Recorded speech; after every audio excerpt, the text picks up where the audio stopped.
Have you ever seen a black and white striped Christmas tree? I looked everywhere and can't find one. But guess what? We're gonna make one today with spray paint. Start with a white Christmas tree. This one was around $35 at Walmart. It's pre-lit with a slimmer profile and about 6.5 feet tall. First, take off the top two sections. You want to start with the bottom section of the tree. You're going to want to use some poster board in between the rows of branches. It will protect the very bottom from the black spray paint because you want that to stay white. This next row is the first black row that I'm going to paint. Here we go! Start by painting the underside of the branches first. You could use poster board to mask it all the way around, or you could be brave and risk it for the biscuit. Just using one piece will work, moving it around as needed. This is an easy DIY project to do, and the result? Just wait until you see it. Now, the reason I've been looking for a black and white striped Christmas tree is 3 words. Beetlejuice, Beetlejuice, Beetlejuice! The sequel is so inspiring that we should create our own little Beetlejuice world, starting with this tree. If you're more into Nightmare Before Christmas,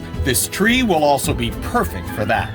Are we going for full coverage? Well, the thing is, when the paint is wet, it's hard to tell if you've covered the entire branch completely in black. So, you're trying to get it as saturated with the color as you can, but you'll have to wait a bit till it dries to see if there are any white patches. When it's wet, you think it's the sheen of the paint, but when it dries, you'll be able to see that it's actually areas that you've missed. So, I know you were thinking, hey, this tree is pre-lit and you're painting over the lights. But really, it's not worth the time to try and cover each of the 750 lights. Let's wait and see how much of the light shows through the painted bulbs once everything is dry. If the light is covered up too much, you can always go back with acetone or some sort of solvent like nail polish remover to clean the paint off wherever it's needed. Now, here's a top secret hack.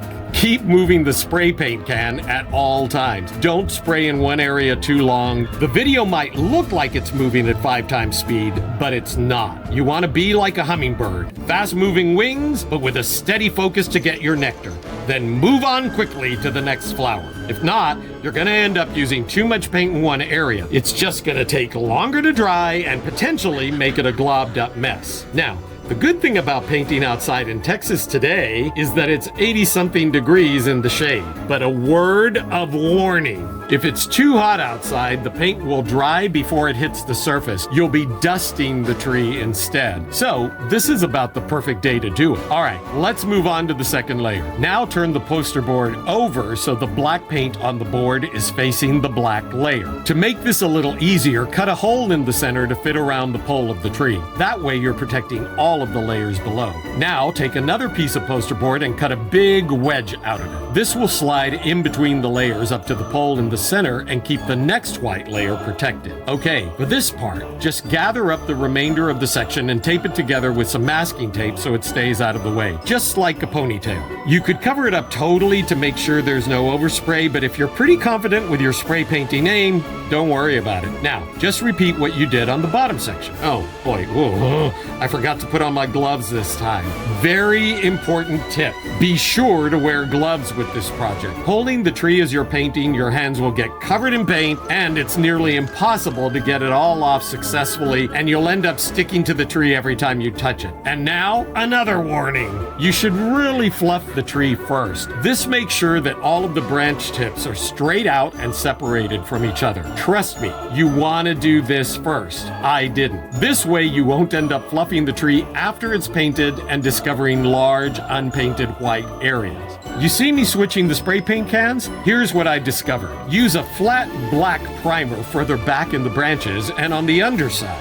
Then go back using a satin finish to make sure all of the tips are covered. Only use it where it's going to be the most visible. Plus, the flat black primer dries really fast. So using it on the underside and more towards the center of the branches is great when you're working in close contact with the pristine white ones. All right, let's move on to the top section. You will repeat the same thing, moving the poster board up, making sure the white side of the poster board is covering the white layer of the tree. Now with the black side facing up on the next row that's getting painted black. What? Oh, okay, I did that wrong.